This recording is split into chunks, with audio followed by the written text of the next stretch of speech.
శ్రీరామ్ జై రామ్ జై జై రామ్. శ్రీ లలితా త్రిపుర సుందరి పరాభట్టారికాయ నమః. శ్రీ మేధా దక్షిణామూర్తి అయి నమః. ఐబిఎం ప్రేక్షకులకు స్వాగతం, సుస్వాగతం.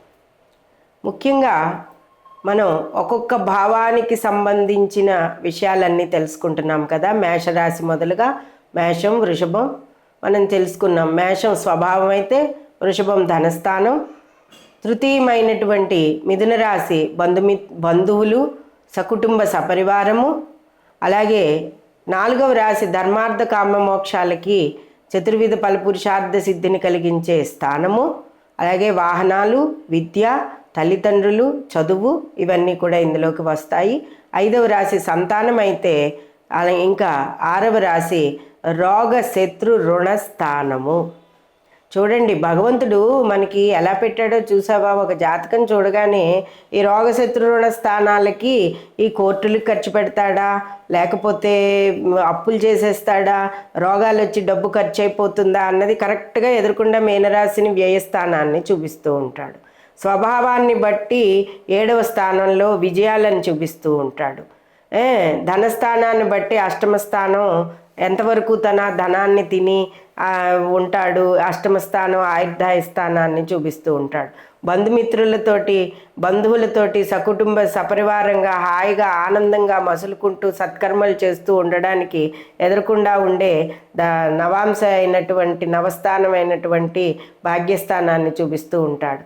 ధర్మార్థ కామ్య మోక్షాలు 4వ స్థానం అయితే ఇవన్నీ ఎలాంటి కర్మభావంలో ఉన్నాయి, రాజపూజ్యం ఎలా ఉంది అన్నది 10వ స్థానాన్ని చూపిస్తూ ఉంటాడు. ఇక పిల్లల వల్ల తను మునివేళ్ల మీద నిలబడతాడా, ఆనందంగా ఉంటాడా, ఏమిటి మన ఈ రాజభోగాలన్నీ చివరి వరకు ఉంటాయా లేదా అన్నది, ఆ పిల్లల వల్ల లాభమా నష్టమా అన్నది లాభస్థానం అయినటువంటి కుంభరాశిని చూపిస్తూ ఉంటాడు. ఆ అమెరిక చూసారండి ఎంత గొప్పగా ఉందో. నిజంగా భగవంతుడు మనకి అన్నీ కూడా మనకు అలా ఇచ్చినా కూడా మనం శాస్త్రాల విలువ తెలియకుండా మనం ముందుకు వెళ్ళిపోతున్నాం. శాస్త్రాలను విలువ తెలుసుకోండి, శాస్త్రాలను గౌరవించండి.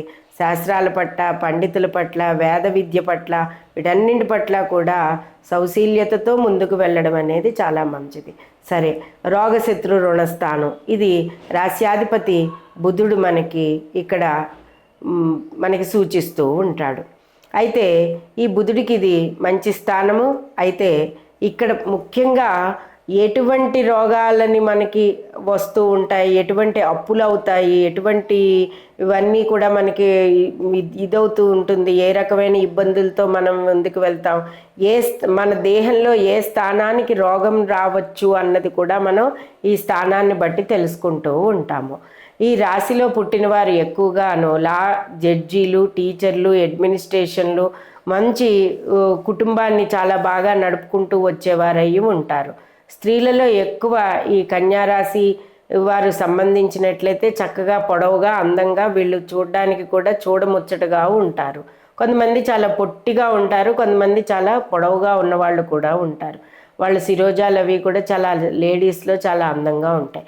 పురుషుల్లో మాత్రం వీళ్ళు ఏంటంటే కొంచెం ఆరాలు అనేవి ఎక్కువగా వినడం అనేది, అవి తెలుసుకోవడం అనేది చేసి వాళ్ళు ముందు జాగ్రత్తలు తీసుకుంటూ ఉంటారు. విషయావగాహన ఎక్కువగా ఉంటుంది. కళాకారులు ఎక్కువగా ఉంటారు. ఏ విషయంలో అయినా సరే ముందుకు వెళ్ళేటప్పుడు చాలా లోతుగా ఆలోచించి ఇది మనకెందుకు అని వదిలేస్తారు. లేకపోతే చేయాల్సి వస్తే కొంచెం నిలబడి చేసేటప్పుడు కూడా చాలా జాగ్రత్తలు తీసుకుంటూ ముందుకు వెళ్తారు.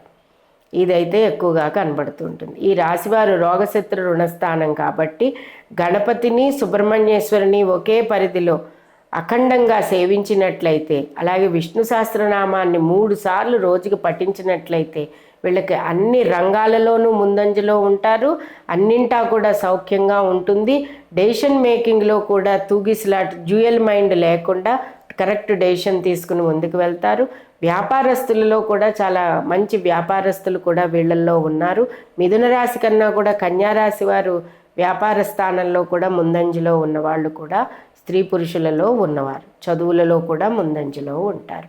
కాబట్టి ఆరోగ్యాన్ని జాగ్రత్తగా చూసుకోవాలి. కాబట్టి ఈ రాశివారు ముఖ్యంగా గణపతిని గరికతోటి త్రిశతి నామాలు, సుబ్రహ్మణ్యేశ్వరుణ్ణి ప్రతినిత్యం ఆరాధన చేసుకోవడం వలన వీరి రోగశత్రు రుణ స్థానాల నుంచి బయటపడి మంచి సలహాలను సంప్రదింపుల్ని వీళ్ళని కౌన్సిలర్లుగాను వీళ్ళని మంచి ఛాయాచిత్రకారులుగాను అలాంటి వాటిల్లో కూడా వీళ్ళు ముందంజలో ఉండే అవకాశం ఉందన్నమాట.